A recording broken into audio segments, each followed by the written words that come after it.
Hi there, I'm Mr. Flory, and I am your student's math teacher this year. Um, I've been teaching math for about 13 years now, and lately I've been asking myself, what can I do that's different than my high school math teachers? And not that there's anything wrong with the way they taught. In fact, they were wonderful, but things have changed, since then, because that was more than 5 years ago. So I'm trying this new thing for the last year where I make videos for the students to watch, and it's a lesson video. And the kids' homework is to go home and watch my videos. And very often it'll be a problem where I'll do some problems out with them. Maybe I'll ask them to graph this equation, explain how to do it, where you start at the y-intercept, which is at -1, and then you do the rise over run, which is up 1 and over 2, up 1 over 2, and then you can make the line. So maybe I do a lesson on graphing linear equations or whatever the lesson is. I do it for my Algebra 2 and my pre-calculus as well as Algebra 1. And the student's job is to write down the problems and watch the video. And then when they come into class, I grade their notes. So that's their homework assignment. And then when they're in class, we're doing the problems, which is traditionally the homework. So it's kind of flipped around, which is why we call it Flip the Classroom. I started it last year, and maybe you're asking how did the kids like it. Well, I was getting really high ratings from the students as far as when I polled them on which way they liked it better. It was more than 90% of the kids were liking the videos more than the traditional way I'd been teaching. So I kept going with it, and it's still working well. I'm still not perfect. I'm still working out some of the kinks with it, but it's working pretty well. So some of the advantages of this Google Classroom, of the Flip the Classroom, is that sometimes kids would go home and they didn't know how to do the homework. They forgot what the lesson was about in class, and then they're kind of stuck. So if that's ever the case, the kid's got me walking around the room, and I get to help them with the problems, which is really a big advantage. Also, students have given me feedback that they like the videos because they get to watch them when they want, when they're feeling like they're alert and able to watch it. If they didn't understand something, they can hit rewind or they can pause, and so they like that as well. As well as the classroom part of it, it allows us to do more activities, a little more time for problem solving, and they get my help as well.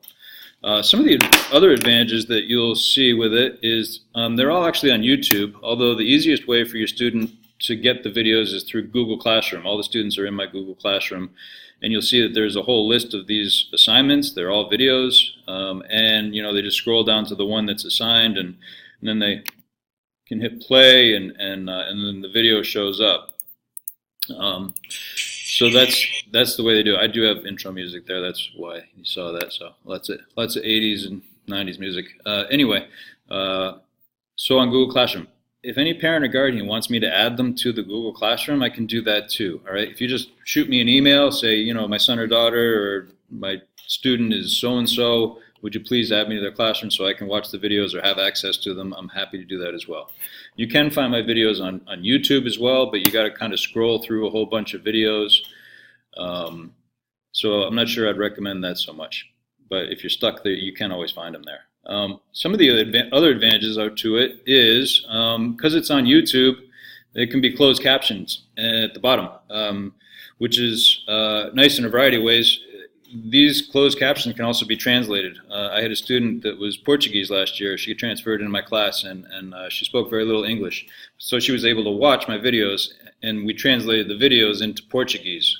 So that was pretty awesome that she was able to see that, and it made a really nice, easy transition. She did well. So if your primary language is in English, let me know, and we can help you translate the videos as well. Other advantages are if a kid's absent, got the flu, then instead of having missed all the videos, they can catch up in it when they get back. If your kid's in Florida on vacation, they can watch the videos from Florida anywhere they have internet. You can watch the videos and your kid can return and not be, really far behind, which is beautiful. So those are some of the advantages to that. Sometimes I'll put, online stuff here as well in my videos. You might see me doing a graphing calculator kind of thing, where here's the graph and, and anything that's online I can put on the videos, which is neat. I do like technology. So there's lots of neat stuff there. So some things about my class, other than the videos. I do accept late homeworks. I'll accept them, if they're just late. If a kid's sick, obviously they get, more time to make it up the number of days they're out, plus one is the school makeup policy.